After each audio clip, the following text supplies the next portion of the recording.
Bon, c'est le père fort pour la tacosphère, et aujourd'hui on se retrouve parce que le trailer de The Witcher est enfin sorti. Voilà. Donc je me disais que je pourrais donner mon avis dessus et que vous l'écouterez parce que vous avez rien d'autre à faire à part ça. Personnellement, je suis assez fan des 3 jeux vidéo de CD Projekt Red, surtout le 3ème qui est un de mes jeux vidéo favoris, et j'ai lu les livres, enfin sauf les 2 derniers, mais on s'en fout parce que le trailer montre que l'histoire va relater les grosso modo 3 premiers tomes. Donc je pense que, connaissant l'univers d'Andrzej Sapkowski, je peux me permettre de me donner un avis et de faire la comparaison entre séries, livres et jeux vidéo. Je vous invite bien entendu, avant de regarder ma vidéo, d'aller voir par vous-même le trailer en entier, je vais mettre un lien dans la description. Et pour tout vous dire, ma première réaction quand je l'ai vu, c'est...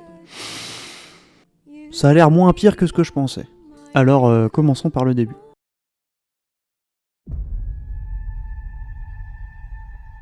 Ok, donc déjà, première scène, on a un gros point positif, c'est le décor et l'ambiance visuelle. Vous voyez, avec les jeux, on a été habitué à un univers sale, gris, pas très chaleureux des royaumes du Nord. Et là, je trouve qu'à première vue, c'est une bonne retranscription. Donc on a un aperçu d'un des combats de Geralt. Il a l'air plus de frapper comme un bourrin que de faire la danse des sorceleurs et tout, de faire des cabrioles et des virevoltes. Après, on peut pas juger sur une fraction de seconde, c'est vrai, mais ce serait bien de voir une chorégraphie adaptée au style de combat du sorceleur.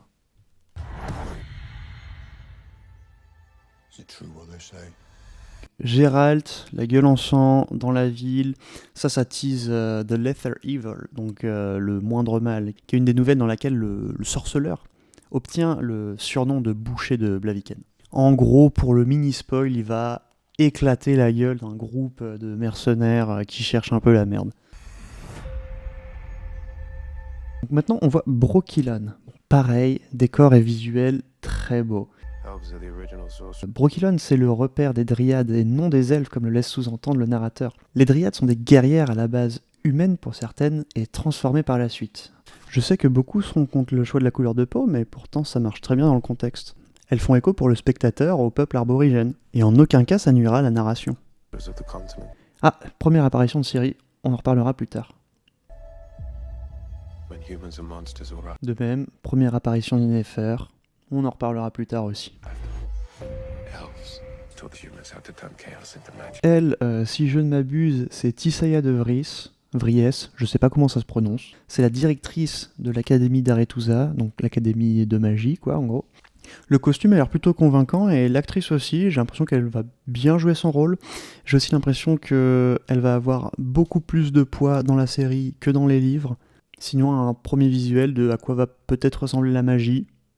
Reste à voir s'ils font des trucs plus impressionnants ou qu'ils restent dans du sobre comme ça.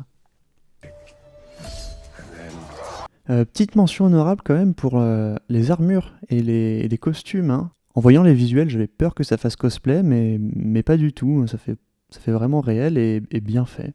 Bravo costumier. Bon, maintenant on va un peu parler d'Yennefer.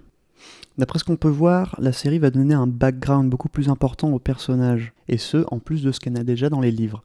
On sait que normalement c'est une enfant mal formée, bossue, qui tire une apparence plus harmonieuse, on va dire, de la magie. Là j'ai plus l'impression qu'ils ont envie d'expliquer ça en lui faisant faire une cérémonie d'ouverture à la magie qui sorte un peu de leur cul. Après je pense que c'est quand même bien qu'ils prennent certaines libertés, mais il faut quand même réussir à ce qu'elle passe bien. Il n'y a plus qu'à attendre et voir la série dans sa globalité. Et lui c'est censé être son ex, mais il est tellement anecdotique que je me souviens plus de son prénom. Ça c'est une représentation de l'île de Thanedd, où des événements majeurs vont s'y dérouler. Du coup la série va retracer les événements du bouquin jusqu'au 3e tome, c'est-à-dire le sang des elfes. Donc là on a Ciri qui marche dans la neige. Ça a sûrement un rapport avec la prophétie du froid blanc, hein, toi-même tu sais, Wild Hunt si t'as y à jouer. Je pense qu'ils vont surtout développer ça dans les prochaines saisons, là ça va être juste une sorte de teaser pour ce qui va arriver ensuite.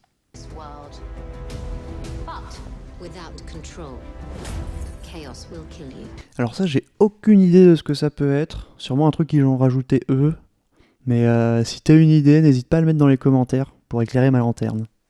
En tout cas le visuel est stylé. Ce passage, je pense que c'est celui de la cinématique d'ouverture du premier jeu. Geralt affronte la fille de Foltest transformée en Strige. C'est aussi la première nouvelle écrite et apparue sur le sorceleur. Et donc, pour la petite anecdote, Ada, la fille de Foltest, est maudite car elle sort entre autres d'une relation incestueuse entre Foltest et sa sœur, qui s'appelle aussi Ada. Comme quoi, ils ont des fétiches un peu bizarres dans la famille. Et oui, on n'en a pas fini avec les relations incestueuses.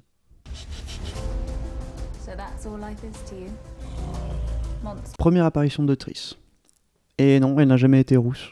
Les développeurs polonais lui ont donné cette couleur de cheveux juste pour lui donner un peu de caractère, je dirais. Et je ne peux pas en dire grand chose parce qu'on la voit littéralement 0,5 secondes dans le trailer.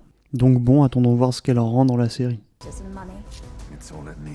Ouais, bon là j'ai plus l'impression de voir Wolverine qui joue dans un groupe de glam metal plutôt que Geralt of fucking Rivia. Là c'est Ciri avec des lentilles de couleur très très discrètes. Geralt a manifestement un problème de constipation. Alors là, soit c'est Ciri dans le désert de mon cul avec les licornes et compagnie, donc après les événements de Tanned, soit c'est un bad trip dû à trop de fistek. Là on retrouve plus ou moins la Yennefer qu'on connaît, avec ses signes distinctifs, c'est-à-dire les yeux violets, l'étoile d'obsidienne autour du cou, elle a même les cheveux gras, ce qui prouve qu'elle en a bien chié. Au final, elle m'a à peu près convaincu.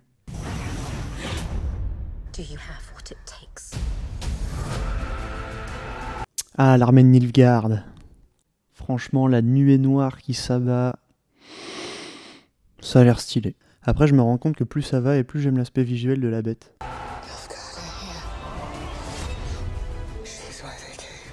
Et là, on voit Ciri qui est morte à l'intérieur, quoi. C'est vraiment dommage, étant donné que c'est elle qui va porter une bonne partie de la série. Bon, dans cette séquence, il y a de quoi parler. Là, on voit Ciri qui se fait illuminer. Donc on pense qu'il va se passer un truc. Sauf que l'image après, genre il y a une explosion autour de cette meuf. Sauf que cette meuf a une tresse, alors que Ciri n'en a pas.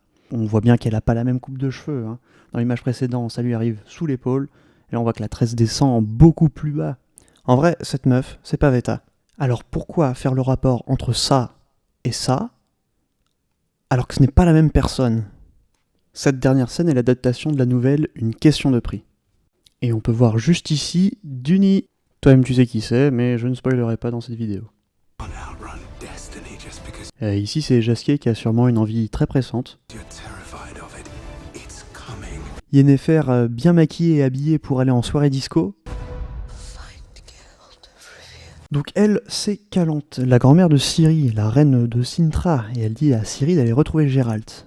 Je pense pas que c'est dans le livre, parce que normalement, genre, Ciri et Geralt sont destinés à se retrouver l'un l'autre. Et ils se retrouvent tout le temps par hasard, ou par destin, hein, comme tu veux. Mais bon, c'est pas un élément essentiel à la compréhension de l'histoire. Petite apparition et visuel très rapide de la Strige vue de dos. J'ai l'impression que Geralt rencontre pour la première fois Yennefer dans un bain public, hein, ou dans une orgie, je sais pas. Ils vont peut-être pas adapter le dernier vœu, ce qui est dommage, parce que c'est un peu le point fort de la relation entre Geralt et Yennefer. C'est-à-dire que dans le livre, ils sont liés suite à un vœu magique prononcé par Geralt, mais de là découle la problématique, peut-on forcer à aimer ? Sont-ils attirés l'un vers l'autre naturellement, ou sont-ils attirés l'un vers l'autre grâce à une union magique ? C'est un peu ça qui va les hanter tout au long de l'histoire. Et une mission dans le 3e jeu est uniquement consacrée à la résolution de ce problème.